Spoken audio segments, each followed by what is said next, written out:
Good evening, ladies and gentlemen. Good evening. My name is Nienke de Haan. I work for Studium Generale, the public platform for knowledge and reflection.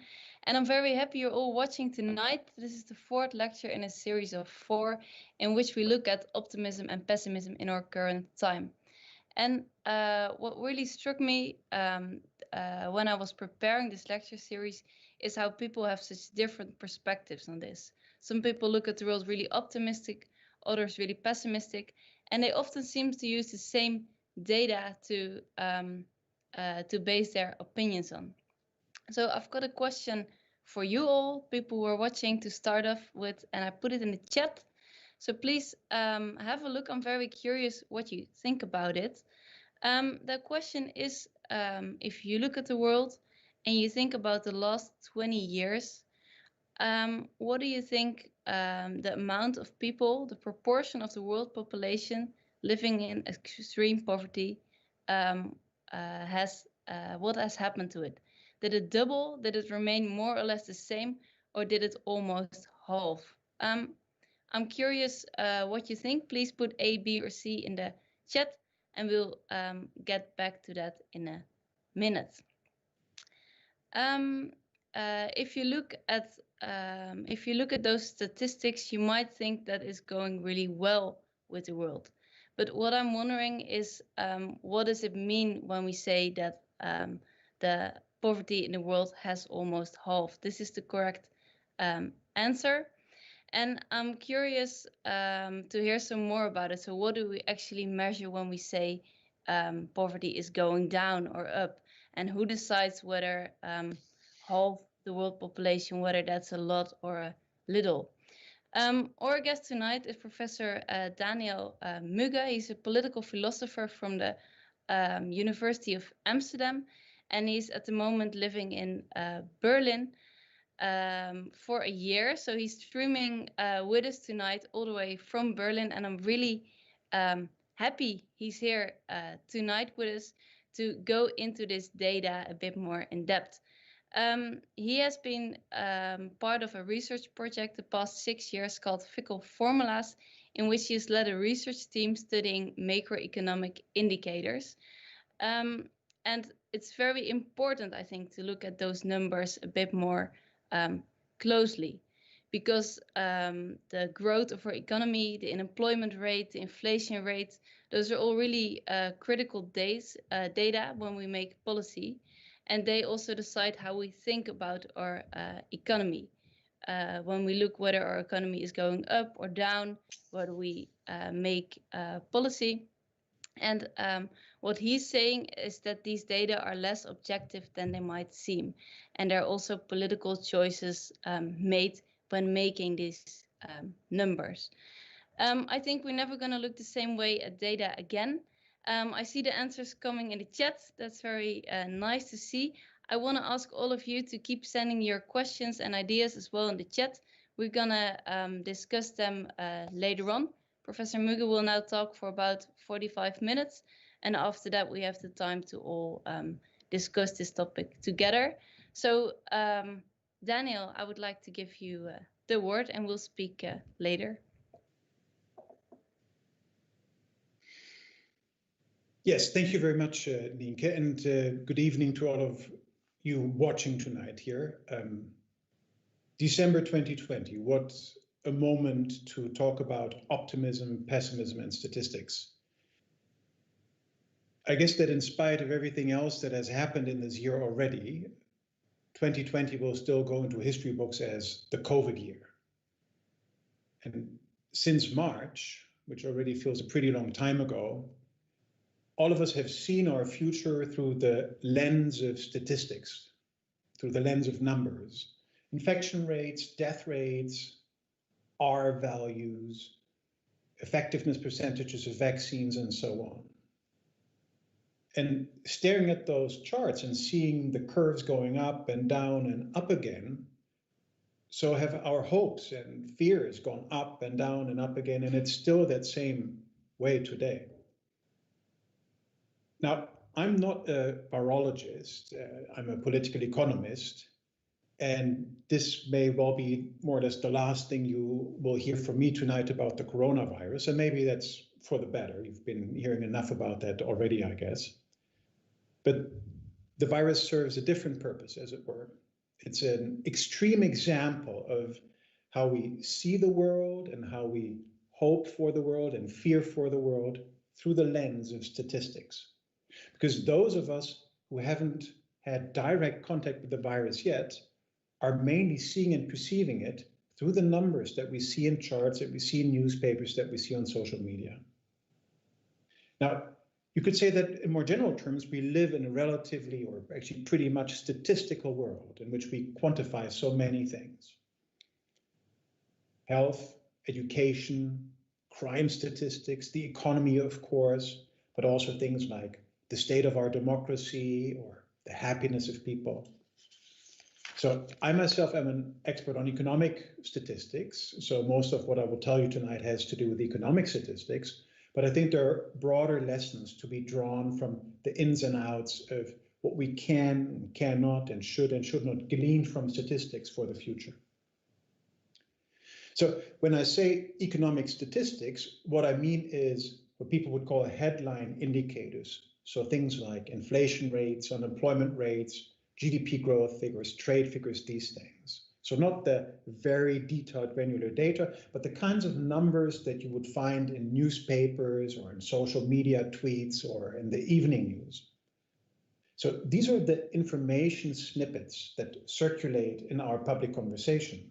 And of course, if you dig very deep into the data, you will find nuance there. But the way that these headline indicators function is that they give us a general sense of where things stand and where they're going, which is why tonight that's what we focus on. So when I talk about optimism, pessimism, and statistics, there are two questions that I want to tackle. The first one is, should we or should we not take optimism from the figures, from statistics? Should they even serve as a potential source of optimism or pessimism? And secondly, should we be optimistic about what economic figures may be able to do for us in the future? Because, of course, the amount of data that we have available, all the traces that we leave on the internet, but also the processing power that we have to harness that data has been growing exponentially. So does in the future the data that we have allow us to have a better peek into what's ahead? Now, my main message tonight is that as a compass to navigate the present and to explore the future, statistics often function less well than they seem to promise and we would like. Sometimes the picture that they suggest is too rosy, at other times it's too gloomy, and yet at other times it's simply off. So my mission is for us to explore why it is that statistics frequently fail to live up to the promise that they seem to hold. And while I'll unfold the ins and outs of these issues over the coming 40 minutes, there's one thing that I can tell you already. The problem is not that statistics are simply wrong, that they're false. The problem also is not that the people who make these numbers somehow try to manipulate their audiences, whether us as citizens or policymakers, whomever else. Manipulation is not the problem. What is the problem, we'll see later. And then, as I said, the second question that we'll ask is, if there are limits to present-day statistics, can we do better? Because, as I said, in our age, we have more data, we have more computing power. And also there, I'm cautious. I'll argue in a minute that I wonder whether we have passed peak predictability, whether we're actually losing the grip on our future here. And I wonder whether no matter how much data we have about the here and now, it functions less and less well as a telescope to peer into the future. Now, that doesn't mean that we should be optimistic or pessimistic about the future. What I think it does mean is that statistics will help us only so much to make up our mind where we're heading and to allow us to guide ourselves accordingly. There are also deeper lessons from that, but I'll return to that towards the end of this lecture. Now, optimism, pessimism, statistic. What are the link between these three things? You could say that we use macro social statistics about society, but also specifically macroeconomic statistics to do three things. To give us a sense of where we as a society stand in the here and now, to get an idea of what the future may hold, and to inspire our actions as we maybe try to change that future, improve things, make sure that maybe we have indeed less poverty on the world or less climate change or something like that. Let's talk about the first of these three first, statistics about the here and now. Now, the first things, of course, that we need to realize is that the things that we measure with macro-social or macroeconomic statistics are themselves sort of quantitative fictions. They're not simply out there, they're abstract concepts. So if you take something like inflation or unemployment, these things don't sit out there somewhere and just wait to be measured, like you take a thermometer and just measure the temperature of something. They're more or less useful simplifications that we impose on the world and on society to make sense of what's going on. So to make things simple, the unemployment rate ignores a whole host of things about labor markets and people's job situations, right? It does not focus on things like job satisfaction, whether somebody works 15 or 50 hours per week, job security, whether people may actually be forced or coerced into doing a certain kind of work, how stable the job is. All these things do not happen. They don't have a place in the unemployment rate as it tries to give us a simple image of what's going on. The question then is, how useful is such a concept of unemployment to understand what's going on in our labor markets? That's where the bad news comes in, because I feel that, for example, unemployment as a concept, but also some of the others we'll talk about in a minute, map on less and less well on the world in which we live, and so give a less and less useful a picture of what's going on. Many of these headline economic indicators that we use and that I mentioned before, GDP, inflation rates, government debt later on, these sorts of things, were very much made for a 1950s and 1960s world when they really blossomed, right? GDP was then about the production of material stuff, car tires, boxes of flour, pairs of shoes, this sort of stuff. Inflation was about changes in price levels of staples that people would consume, liters of milk, that sort of thing. And unemployment was specifically invented to get a handle on what was happening to mass employment of able-bodied males in factories, right? Unemployment was about the specific social problem of masses of men working in factories and being laid of an economic crisis and causing all sorts of social problems. Now, back in the days, that kind of a concept was relatively useful because it mapped on pretty well on the world in which people were living. Now, globalization, digitization, and social change have really pulled what these indicators try to measure in the world in which we live apart. Let's take a look at digitization first. Much of what is being produced in relatively rich countries are services. And services are much harder to measure, and the growth in the volume of services is much harder to measure than is true, for example, for car tires or nails or sofa beds or something. Why? Because the volume of a service can simply be counted. We can count car tires, but imagine somebody who works in a salary administration, for example. And that person has a new computers or starts processing the salary slips of employees in a different way. Probably more salary administration is being produced there, but quantifying how much more of the service has been produced as people slowly see their jobs changing is extremely difficult. Much more simple when it comes to something like car tires. Also, many services are provided across borders, so it's really difficult to say to whose GDP they should be added. So if you have a Berlin branch of ABN AMRO connecting a customer in the United States and in Saudi Arabia who want to do a deal in Japanese yen, where is that service performed? To whose GDP should we add it? These things are really thorny when it comes to financial services and much simpler when it comes to actual material stuff. Then go a step further, think of digital products, right? So software, the apps that you have on your smartphone, these sorts of things, right? Many of these products don't have an immediate price, right? Certainly many of the things that you have on your smartphone, chances are you didn't pay for them, right? So if that's the case, but people use all these services nevertheless, so something like Google Maps or something, right? There's a lot of consumption going on. People consume stuff they didn't consume before, but it doesn't really show up in GDP statistics, right? Or take a company like TikTok, and just for the sake of the argument, imagine that it was, say, created 2 years ago. 2 years ago, somebody wrote the software that's TikTok. And imagine that in 2020, because lots of kids sit at home, it's downloaded across the globe 1 billion extra times. All the services, the entertainment services that are then produced in 2020 or consumed in 2020, when and where were they produced? Just copying that software and downloading it, that wasn't the main invention. TikTok was around already. So was it produced in 2020? All this extra service, was it produced in 2018 because that's when the software was written? Is it maybe actually produced in Flevoland, where the main data center is located on which TikTok runs for the Netherlands?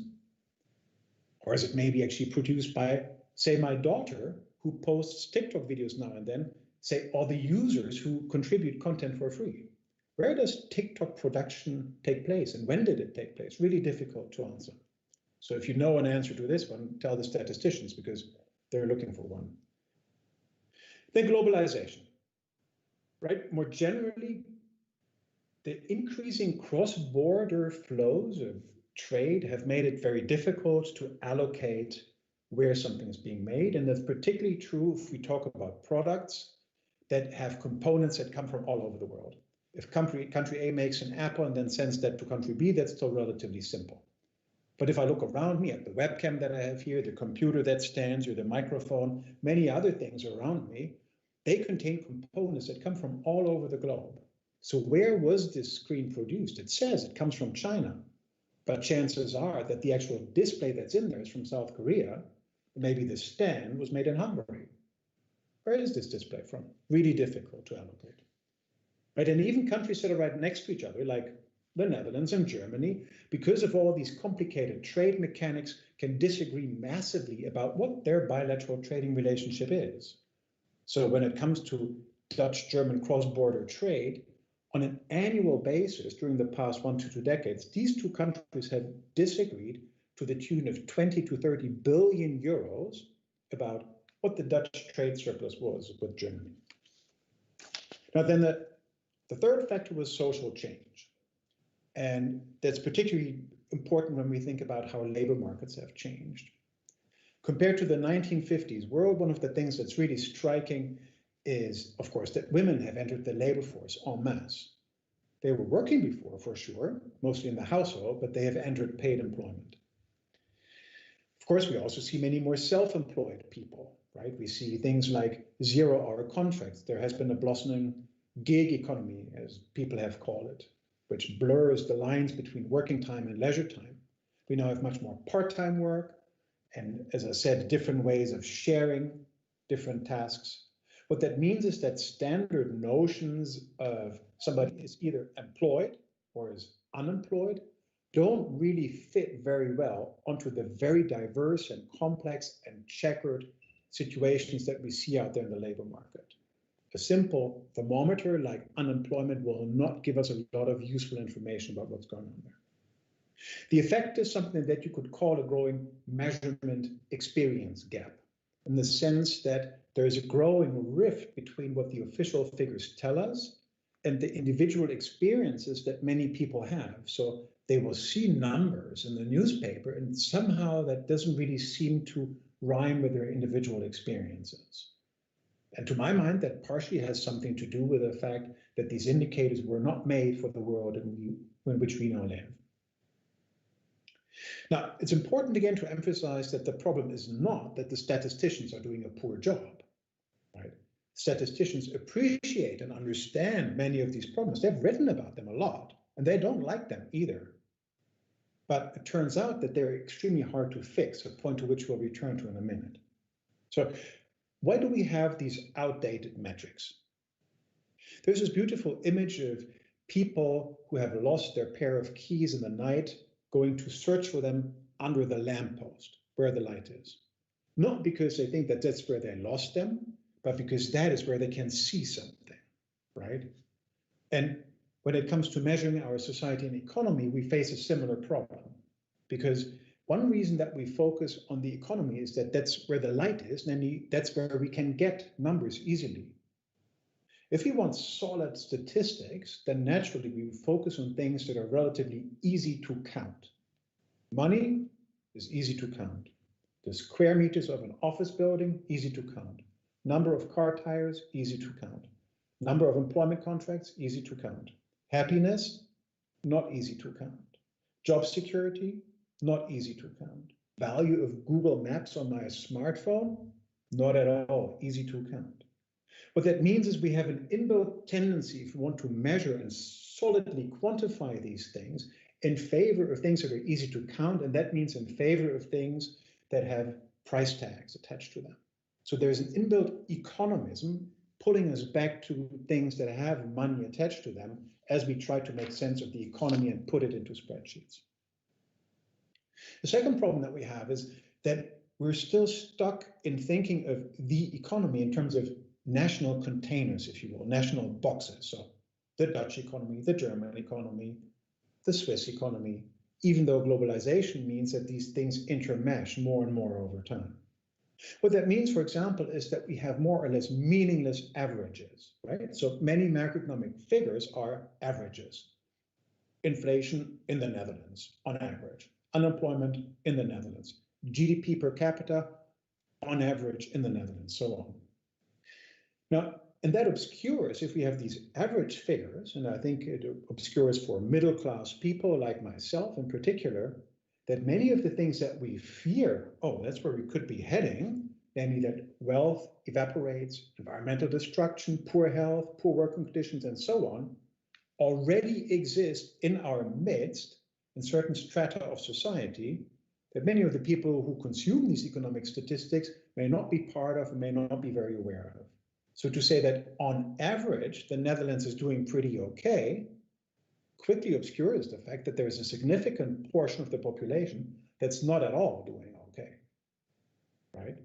Now, the thing is that as societies tend to polarize more and inequality rises and we see rifts widening, and so like the solid middle class kind of like spreading out towards the end of society, this problem of these potentially meaningless averages increases over time. If everybody is clustered around the middle, it's not that much of a problem. If we see more dispersion over time, the problem becomes bigger. And the same is true with potentially meaningless aggregates. So Nienke, for example, earlier mentioned what happened to poverty around the globe, right? Whether it has halved, stayed constant, or doubled. And if we talk about it in these aggregate terms, then of course there's a good news story to what Nienke just said. But it's also important to remember that a large chunk of that halving of global poverty has happened in a single country, in China. That's because it's so large, where the massive economic improvement has basically skewed the overall global image. It's going okay on the globe with poverty is largely attributable to a single country, China. And in many, many other places, things actually haven't changed at all. But if you tell a story about global figures, then it feels like things everywhere are on the mend, which is not what's going on. Finally, then, there is, it seems, a growing disorder in what felt like a relatively ordered world. That may also be me in my age of like growing into, finding out that things are less orderly than maybe I would have liked them to be. But I think that many of the more or less imaginary boundaries that we used to have to order our world seem to be breaking down. So they were permeable already, but now it seems to sink in. So for example, between, already mentioned, employment and unemployment, there are many more shades of gray these days where people are self-employed. Maybe they work as an Uber driver this morning, but not again this afternoon, and these things are slowly dissolving. But say, for example, also the boundary between production and the household. extremely now in COVID times, and I'm a living example right here now, streaming to you from my bedroom, that separation line between workplace and work life and household life and household time has really blended into each other as people answer their emails at 10:30 at night on their sofa. Gender roles have started to blend into each other. Differences between my country and your country, those boundaries have started to evaporate, but also between this imaginary boundary between highly developed countries and poorly developed countries. Where would a country like Saudi Arabia fit into something like this? In some ways, extremely rich. In other ways, we wouldn't say not terribly developed in other respects. Or say the United States, one of the richest countries in the world, but with arguably an extreme poverty problem on its hands that frequently doesn't look like a developed country at all. So do economic trends give us reason for optimism or pessimism? I think the question is optimism or pessimism for whom? For us on our little Dutch island in the global ocean? Is that what we're talking about when we say, are the numbers reason for optimism or pessimism? There are more people living in greater Lagos in Nigeria than there are in the whole of the Netherlands, right? Just to put things in perspective. Or we were talking about larger sections before. There are almost twice as many people in South Asia and Sub-Saharan Africa taken together than there are in Greater Europe, right? So even if you say, well, in Europe in general, things are going this way, that way, or the other, take just these two other parts in which situations are often still relatively dismal, Sub-Saharan Africa and South Asia together, you have more than twice the population of what you have in all of Europe. So the question really is pessimism, optimism for whom? For us, as people like myself, middle-class Western country, yeah, that's one story. Just down the road here in Kreuzberg in Berlin, I have neighbors living in completely different positions, and their fate isn't mine, and mine isn't theirs. Their optimism isn't mine, and neither is our pessimism. So what this means is perspective matters. Who is asking the question? For whom are we asking that question? Right, and part of what's happening is, of course, that now through debates that we have in society, we start to realize and appreciate that perspective matters. Right, and also within societies, the materialist trends, so really production of stuff and cost of living and cost of things that we consume, right? These materialist values, are they still what matters to us? Well, for many people, the answer is yes. They do still matter. They still care about, whether other people like it or not. They care about, stuff they consume, the size of their car, the size of their house, the price tag on their Canada Goose jacket, right? For a growing part of the population, the answer by now maybe is no. Actually, that's not what it's about. Right? They espouse more post-materialist values, egged on by climate change, questions about the purpose of life that COVID-19 may have raised, or maybe also a general disillusionment with a high-paced society, and where people turn to things like mindfulness or whatever to try to find a way out of this materialist rat race. Wherever you stand on this, what's important to realize is that whether you see economic trends as good or bad also depends a little bit on where you stand in this respect, where you find ourselves on this more ideological or normative spectrum, right? So it depends on your normative compass, whether the numbers that are out there should be a source for optimism or pessimism, right? There are, let's say, two general possibilities where this is heading, right? Could be that we will witness a general shift away from materialism, so that there's a slowly general shift in society, which are possible. But then again, many of these post-materialist lifestyles are, of course, also something that people must be able to afford, right? It's not cheap to be able to say, I only drink hand-plucked this and hand-woven something else. It's a luxury to be able to do that. So what's also possible is that we will simply see increasingly different life worlds as people, at least for the moment, continue to drift apart in different directions. What that means is that there may be growing and deepening disagreement about how we should interpret different kinds of statistical trends, even if we take the figures at face value.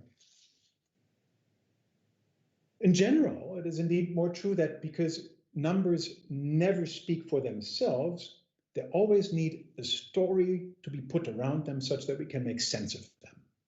Numbers never say anything. They need a narrative. to come with them.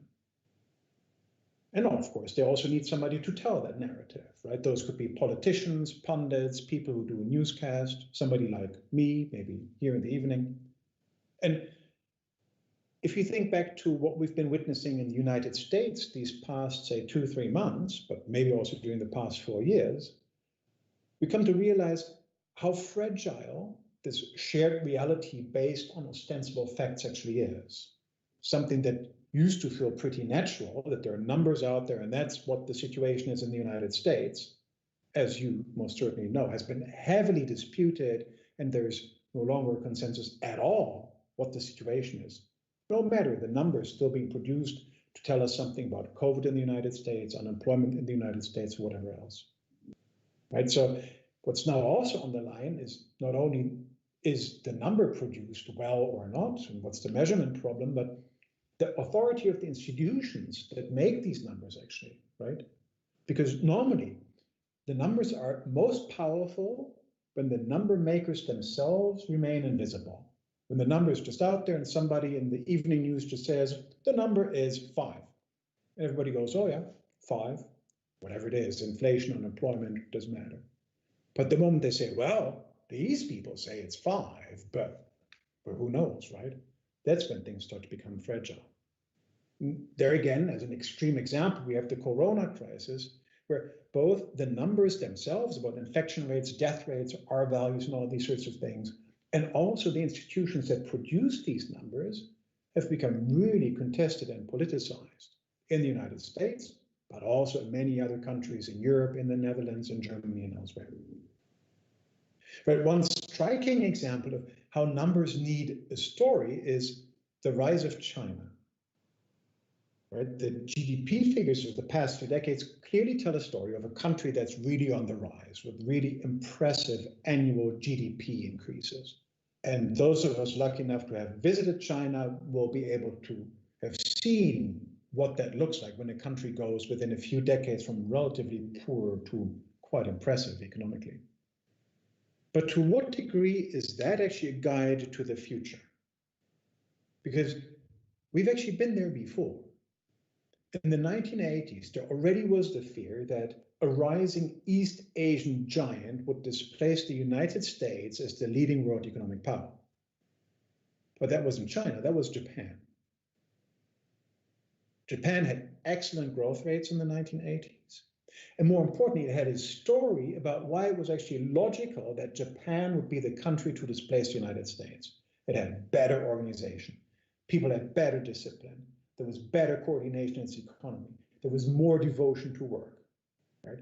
The Japanese were poised to become, if you read 1980s business newspapers, the Americans of the 21st century. Except that they didn't. Because starting around 1990, that dynamism disappeared from the Japanese economy. And in the 30 years since then, the Japanese governments have not been able to restart the engine of economic growth, however hard they tried. So there's a specific lesson here about statistics, right? It's because the Japanese growth rates, they didn't tell the whole story. Much of this Japanese miracle was actually built on debt that was accumulated. And when that came due, things ground to a halt. As I said, the government has tried all sorts of things to fix matters, but weirdly enough, Japan never quite got past that episode of boom and bust. Right? So the general lesson here is that the past may be a poor guide to tomorrow. Now, of course, that's always been true, right? So unexpected things happen now and then. That's no news. And in general, I still think that it's rational to assume that tomorrow will probably be sort of like today. That's it's a reasonable guide to the future. But I think that the baseline expectation that tomorrow will be like today has lost some of its potency. Right? So we may be entering a world that is less predictable than what we used to have, or the way that I framed it earlier.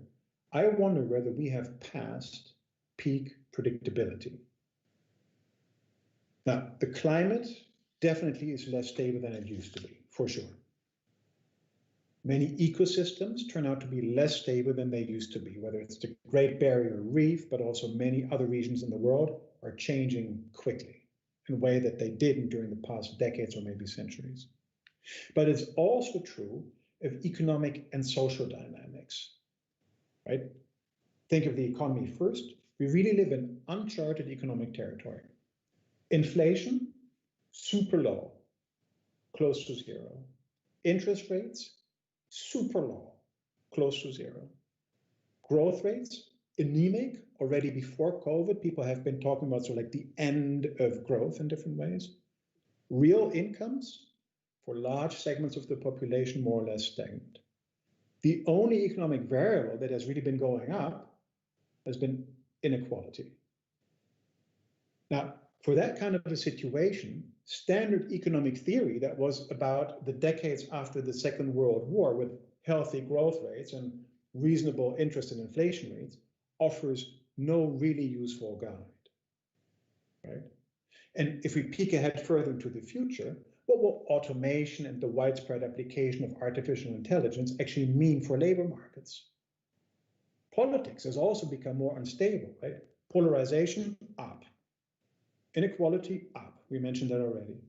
Common information, backdrop, everybody watching the same evening news, down.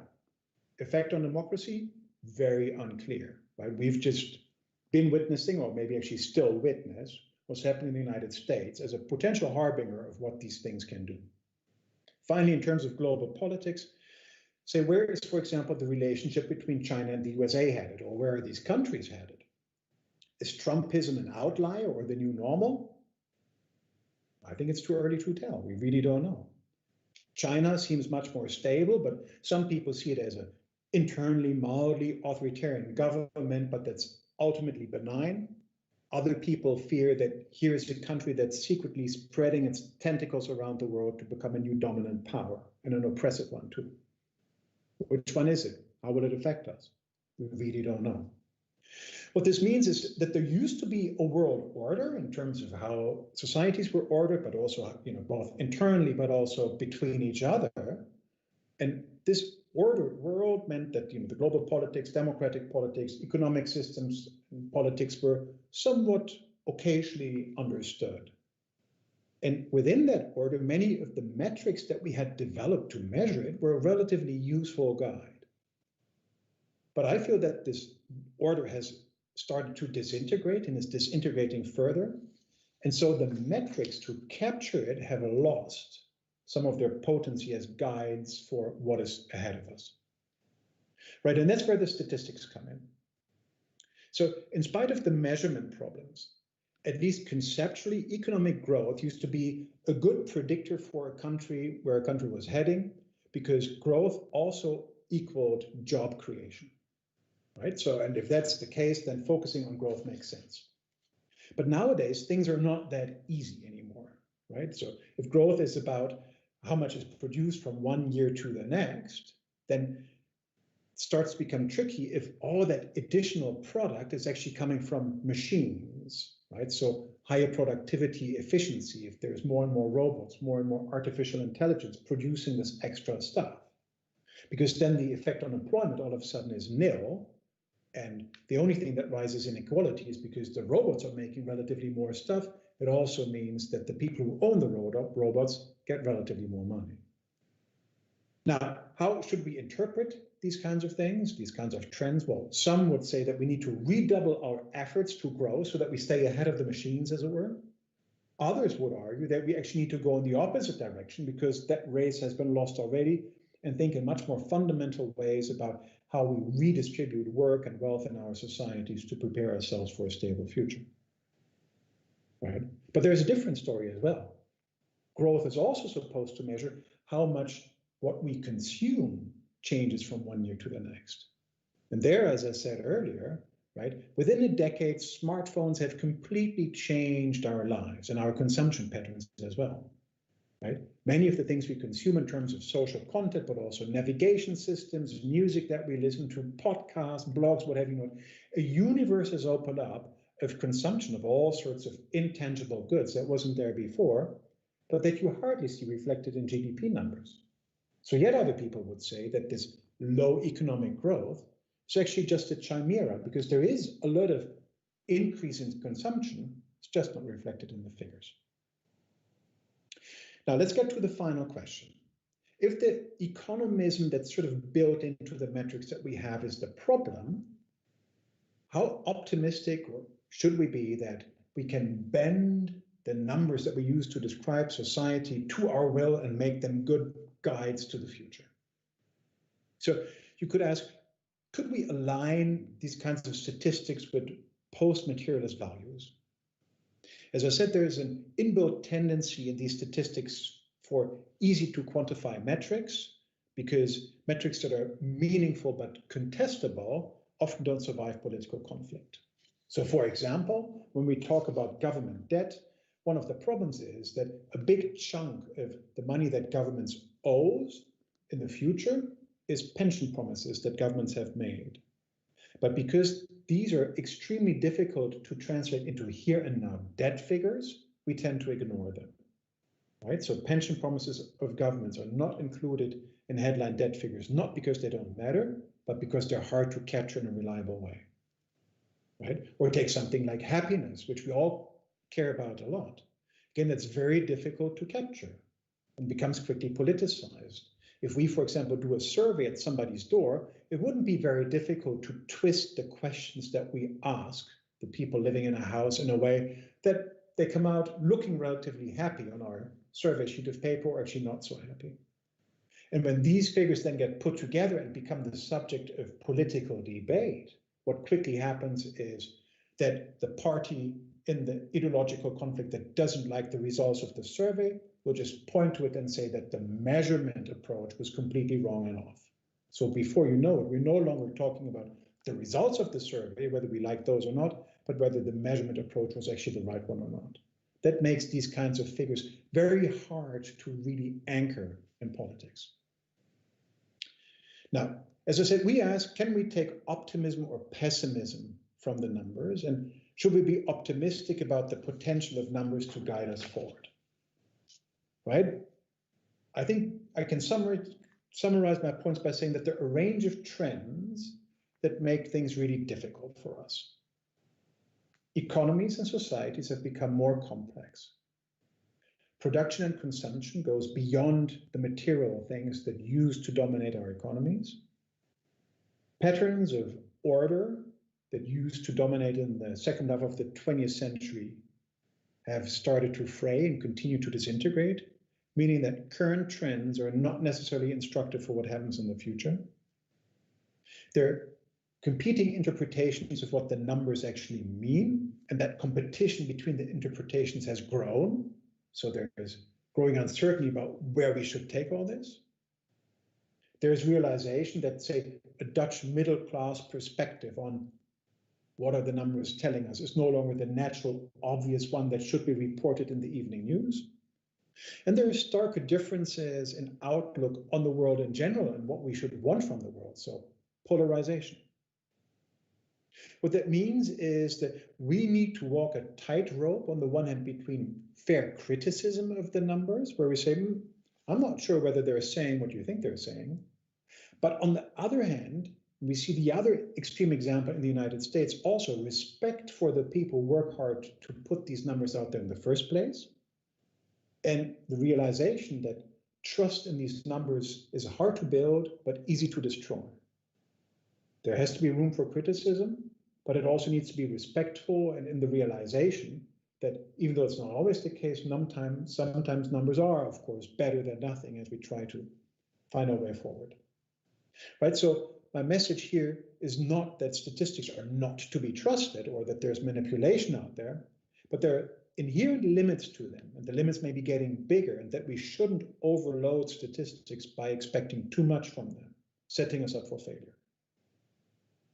This situation, and that's the final thing I want to share with you, always reminds me of, for me, one of the most memorable scenes of Star Wars, A New Hope. So that's part 4, or part 1, depending. Officially, it's part 4, the first Star Wars movie that ever came out. And there's a scene at the end where the hero, Luke Skywalker, sits in a fighter jet, and he needs to fly into this huge thing, the Death Star, and he needs to get just the right angle to shoot at the core of the thing to make it blow up. And he's being chased by all the enemy forces, and he has a visor in his helmet that projects all sorts of numbers and little graphs, and he tries to steer his little fighter jet, looking at all these numbers, trying to weasel his way through these fighters' field.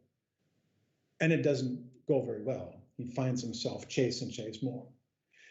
And at some point, he decides that to be successful in what he needs to do, the only thing that's really left is just to lift this visor up, stop staring at all those numbers and little graphs, and in his case, rely on the force, as it's called. Now, of course, I'm not trying to suggest that policymakers should just rely on the force when they make their decisions, or citizens for that matter. That's, of course, not my point. In fact, if you equate the force with more mundane gut feeling, then I think there's already too much gut feeling out there in society rather than too little of that. But what it does mean, and that's why it remains instructive, is that there does come a moment where statistics can actually stand in the way of a clear view of the situation or path ahead of us. And I think that in those moments, and I think in the 21st century we face some of these, we need the courage and the self-confidence and the trust to take the necessary decisions without relying on statistics as the ultimate compass to the future. Thank you very much for your attention and look forward to your questions and comments. Thank you. Daniel, thank you so much. Thanks so much for your story. I found it really interesting, and to me it also shows that the world as we look at it is a lot more complex than you might think, and I think your story is a very important story to tell. I hope people at home also have questions. So if you have any questions, just pop them in the chat and I'll get them to Daniel. I have a question myself as well. Is your story being heard? I think you tell a very important story. Do you have the feeling that, like I know you've written a piece on The Correspondent, you've talked about this at Brainwash. Do you feel like your story is also being heard, for example, by politicians? I think part of what's going on is that the statisticians, so the people who make these numbers, they already understand many of these problems very well. And many of the things that I've learned about statistics, actually, I've learned from them, going to the Central Bureau for Statistics in the Netherlands, but also the OECD or the IMF, or whereas I learned from them. When it comes to politicians, I think their things are potentially a bit more difficult. And one of the difficulties is the following, that an answer that you could give to the problems that I've outlined is that you shouldn't try to focus on just a single number, unemployment, but that you have a whole dashboard that does actually try to capture all the things that I've been talking about. So, what's happening with underemployment, what's happening to job security, what's happening to this, that, and the other. And when a politician comes and says, okay, what's my labor market situation today? You don't say, it's gone from 5% to 4.5% or something, but you say, here's a 10-page set of Excel sheets. And if you look through those, you get a nuanced and holistic picture of what's going on. The politician is going to come back to you and say, no, I need the number. Are things better or worse? The statistician says, well, but you don't want that, right? You want the nuanced picture. And they go like, no, I can't sell that. And so if statistics are simplification machines, then often politicians find themselves in a situation where in communicating with the wider public, they need such simplification that it's really at odds with the kinds of nuance that we would also like to see. So I think they realize and understand the problem in their daily work that's much more hard to integrate. Yeah, and do you think the problem lies at the politicians, so they don't want to share this more nuanced image because it's I don't know, too hard to make policy, or they or they don't get voters if they say it's all complex and I actually don't know and there are many aspects, or they just cannot work with happiness rates because it's too complex to make a new law or to make policy. So I think there are three things going on. The first one is that as a politician, you obviously have a story and a political narrative that you want to sell. And as all of us, politicians are absolutely not unique in that, we'll use those numbers that suit the story that we want to tell, and we'll ignore those numbers that don't fit our own narrative, right? So people are always selective in the kinds of evidence that they present. And that's only to be expected. I think we do that ourselves as well. The second thing is that indeed, I think politicians often find that their audiences want or sort of get a kick out of simple messages, right? I think many politicians who've tried to come with really nuanced stories never got very far when they were facing off against somebody who did really, say, no, it's gone down and that's all that you, my voter, need to know about it. What I think is also true, however, and that's the third point that comes in play here, is that if as a politician you say, well, the thing that we should really focus on is something like aggregate happiness of the Dutch population or something, right? Conceivable that you have something like that. You may well find that the metric you're focusing on is actually extremely hard to manipulate. You don't have a button that you can push if happiness is too low. You say, oh, happiness is too low, so let's go increase it. And then 3 years later, it's 3 percentage points higher. There are other variables in policy where you can turn the knob. You can say, okay, we'll hire 50,000 new teachers. We'll lower the interest rate. We'll borrow more money. We'll do this, we do that. There are buttons that you can turn where you can try to influence something that seems important. But some of these really big questions are not so easy to influence. And so politicians could very quickly become hostage to metrics about things that are important to our lives, but extremely hard to influence for them. And I could understand it if they felt a little bit reluctant to be evaluated on the basis of what has happened to happiness in the country, where actually there may not be so much they can do about that within 4 years. Yeah, so I understand it's also hard to make policy for something really complex and broad, and that's clear. There's a question in the chat from Jeffrey, and he asked whether you think there's a way to grade the quality of data sets so that decisions can be made with the quality of the data, of the numbers in mind. So in principle, I think this is a glass half full, glass half empty kind of thing. So I definitely think that there's better and worse data. And by the way, I think that the Central Bureau of Statistics in the Netherlands actually is, and I've talked to many statisticians around the world, is one of the world leaders when it comes to being really good at gathering data and processing it. So I think the Netherlands actually stands as an example that is really leading the way in many ways here. So yes, I think that's possible. Many of the very basic things that you can and should do to prevent bad data, for example, when you do surveys with people or something, I think are well understood by the statisticians. So there definitely is worse data.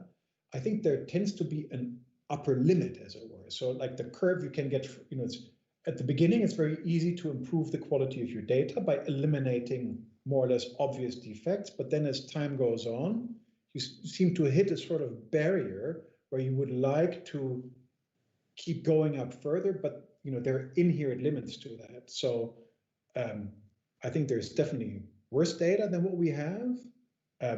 Whether there are buttons that we can push to make it so much better, that's where I'm more skeptical. And would it be possible to say, to sort of label data sets? That you say if you haven't taken in account several aspects, just to say something, for example, then your data isn't really reliable, so we shouldn't use it, or that's not really realistic? Well, so I think the general thing to do is basically to say that people, everybody, right? I, as a scientist, a journalist, whoever, that they should know their data. There is, if you will, a due diligence aspect there. And in particular, it's always impossible to know all the ins and outs of the data that we process. For that, there's just too much information coming at us. If you're a data specialist, then maybe yes. For most others, that's not really practically feasible. So I think what is important is that there are certain seals of approval. As I said, if something comes from the Dutch Central Bureau of Statistics, I tend to have relative faith that like many of the things that can be done have been done. But also that we keep an eye open and train our mind on what the most common problems are with certain kinds of data, right? So people who are experts about, say, crime statistics, they have identified a number of things where they say, oh, I'm not an expert on crime statistics, but they'll say, here are the 5 things that frequently go wrong when people use and think about and look at crime statistics, right? And so if somebody works for a newspaper, you would wish, and maybe that's the case already, that these people who then use these crime statistics in their newspaper article would also have these 5 things at the back of their mind. They can't know every detail of these statistics, but the point is to get numbers smarter, and then for us, obviously in a way that's selective, focused on the kinds of numbers that we deal with, and that we can avoid the biggest interpretation mistakes that people normally make. And I think that already takes us a real step further. Yeah. It's interesting what you say, to train our minds, because that also really links, I think, to what you've said before, like whether we really want or are able to train our minds. As you said, that people are more and more polarized or following different media. And Sicko in the chat is asking, what about the people so deep in their bubble? Do they refuse to see the numbers as they are? Good question. I've sometimes wondered about that. Right, and that's one of the things that I was thinking about when I say that, I think there is room for asking critical questions. I think that's, how we often get ahead also. But at the same time, that needs to be balanced against a willingness to appreciate the authority of the people who put these together. So when you ask specifically what's going on with some people, maybe take more extreme or extremely skeptical views. As I said, I wonder too, I don't know exactly the answer. That will be probably more something for psychologists. But I have the general impression that people seem to, and I'm slightly speculating, I'll admit that, but this is the hobby psychologist in me, or the hobby statistics psychologist that comes to the fore, that people in general don't like to hear messages that would somehow put a big question mark to their relatively comfortable position in society. So, right, I think in the Netherlands, we've seen a number of these debates where privileges of men, privileges of white people, privileges maybe also of relatively wealthy people, and other sorts of privileges, got a question mark put next to them whether things should really be that way. And then people would bring statistics and say, okay, and here is, what the gender pay gap is, or what something else is, or here's evidence of discrimination in the labor market, or all sorts of things. Or say, for example, that people who consume a lot and produce a lot of carbon dioxide by their lifestyles, they need to be the ones who really need to change their lifestyles, because otherwise they're wrecking the planet. When it comes to these kinds of numbers, I feel there is a significant share of the population that, because it would have such implications for their privileged positions and how that needs to change, that they're extremely reluctant and extremely strongly push back against the evidence that would have such deep implications for their lives. So I think that's part of what's going on. But again, feel free to take that with a grain of salt. That's the hobby psychologist in me speaking, not the political economist. Well, I think that's quite good hobby psychologizing. I think psychological research actually has shown this, or there has been research on this. I'm also curious to hear from you as a researcher how you've experienced the past times, because as you said, there has been a lot of criticism on numbers as well, a lot of news that people don't believe the REVM, for example, or the government statistics. How do you feel as a scientist criticizing the way we look at numbers? Have you felt like you've been needed to be extra careful explaining what you think, or careful but with being critical looking at numbers? Well, so one thing that's definitely happened is that this political climate in which I've been studying these kinds of things has changed. I started with this in 2014. So that was a time when, and I was in the United States back then, that was at a time when Barack Obama was still president of the United States.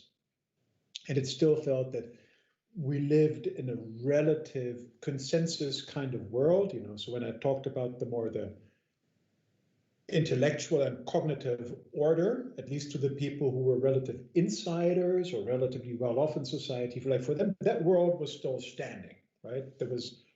Donald Trump was still very far in the distance. Brexit was at that time still far in the distance, all these other things. No, it seemed like things were progressing on a straight, steady path.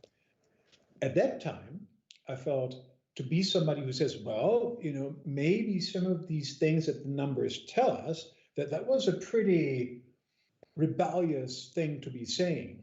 I didn't expect, that many people would agree with me there, but, I was the one kicking against the shins of pretty strongly established institutions there.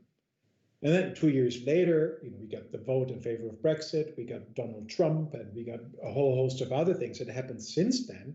And all of a sudden, I found myself in the company of rather, I would say, suspect people, right? Because now Donald Trump might be the first one to applaud me and say, yeah, Daniel also says that these statistics, they're crap all over the place. We shouldn't believe them. Exactly what he's been saying too, right? I don't think he'll retweet what's happening here tonight, but who knows? So I was all of a sudden in the company of slightly suspect political currents there. And yes, so since then I have tried to become more careful, which is also why I underlined during my lecture that this is not about manipulation. This is not about ignorant statisticians who don't do their work very well, right? They know these problems, they want to do better, but it's more what numbers can do when at the same time, we want them to give a faithful representation of reality out there that is fair to everybody else, at the same time that's simple enough to be put in a one-page memo or a tweet, and that evolves with societies and the globe as it changes. Asking these four things at the same time of numbers is asking very much. And that's where part of the limit lies, not in individual people trying to mess with us. It's actually so strange to think of how much has changed since 2014 and how this whole political discourse as well is so different than it was back then. You've been studying this for 6 years now. For you, what was the biggest, or the main thing you found, maybe which you didn't expect, or the main, is there something that really, to you, is the most, surprising thing you found? I don't know whether there's one individual thing that's most surprising. What I've realized more and more over time is that the question is not only what do we measure and how do we measure it, but it's connected and blends into with how does a society deal with these figures? What happens to them after they're being produced, right? So the question is not just, is GDP a good indicator to tell us how we're doing economically? But it's also, if it is a poor indicator, how come there's still such high demand for GDP? Why are we still so beholden to this number? Why is it still so prominent in political discourse? And that is not a question that's only about, is the measurement yardstick, is the economic thermometer the right one? But how do public debates function? How do institutions function? What kind of a number do people find credible? And which ones do they not find credible? And that's an aspect of studying the politics of statistics that I hadn't quite had on my radar screen when I started out with this. And have you got the chance to go into that the past years? Have you been able to address that as well? Or is it something you might want to do in the future? I think we've written so together with the other people who are part of the team with which I've been working. I think we were on and off maybe like 8 or 9 people who have at different time periods worked with me in the Fickle Formulas team at the University of Amsterdam. And it's definitely something that I've spent some time on. And, some of these dynamics I mentioned earlier. So, right, that has to do with the fact, for example, that there is a demand for simplicity, that there are also always tendencies, if we give policymakers, for example, a broad dashboard of figures, all of which tell part of the story about, say, government debt or something, there's this tendency to always cherry pick the ones that suit your political story, an inherent problem. The economism I mentioned, that GDP is so attractive because all the different things that are being produced in an economy already come with a price tag attached to it. And so it's very easy to kind of like squeeze it all together. In that sense, it's completely different than something, say, like the Sustainable Development Goals, where everybody says, oh, they're so important and they cover from biodiversity to gender equality and quality of governance and democracy. Everything's in there. True, it is in a way. But there, of course, it's so much more difficult. I actually think it's impossible to somehow condense, this unwieldy collection of 300 plus indicators into easy to convey story about how the Netherlands or Switzerland or Uganda is doing. Impossible, right? And that is the unique advantage that something like GDP has, and that people will therefore keep picking up. That's something that we think is much more important. The complexity and the sustainable development goals simply lacks. And so it's in the communication of these things that so much happens, not in whether there are smart scientists or statisticians who try to measure the right things. Yeah, it's interesting. Actually, someone at the moment also said it in the chat. Siko, he said that that it's also hard to change old habits, and that the GDP suited our narrative for a very long time. And now we see we need new narratives, but it's hard, hard to make those. Well, and there is no shortage of attempts that people have made to come up with alternative indicators. There are actually quite a few of those, right? But it's been really strikingly difficult to make them stick anywhere. The United Nations itself has developed a whole compendium that's called the System of Environmental Economic Accounts. Gigantic research project. It was supposed to be sort of like the GDP 2.0, which includes all these other things, ecosystem values and what have you. Gigantic intellectual effort. Nobody's ever heard of that thing, right? It felt like it was almost dead in the water. It kind of like, crumbled under all the intellectual weight and work that were on the shoulders of this thing that was now finally trying to do everything right that GDP did wrong, right? And as I said, that's a point where I think we can overload statistics when we expect them to do all these things at the same time. Simplify, do justice to complexity, do justice to different people, change with the times. I think that's extremely hard.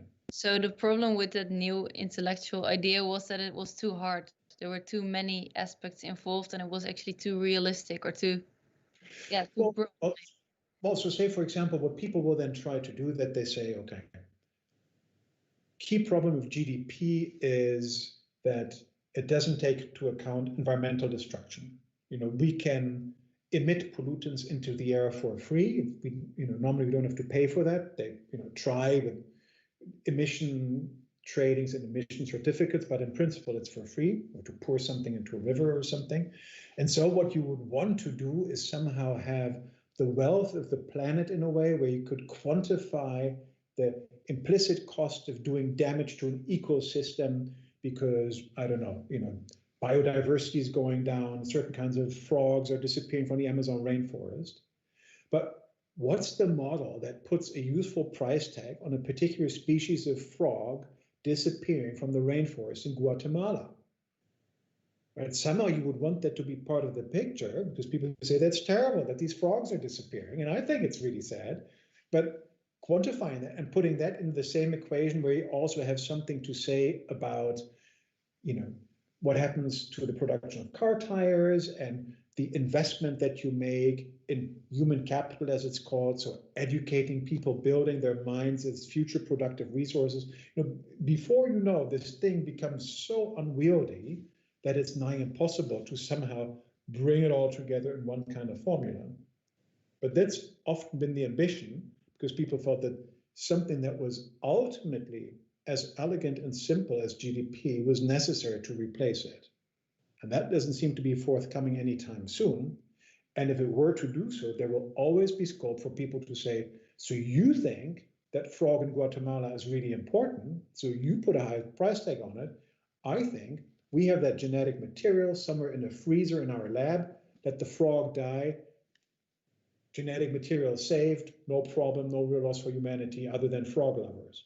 Right? That becomes really difficult where to draw that line. So I think that's the kind of weight that makes it really hard to make these metrics stick.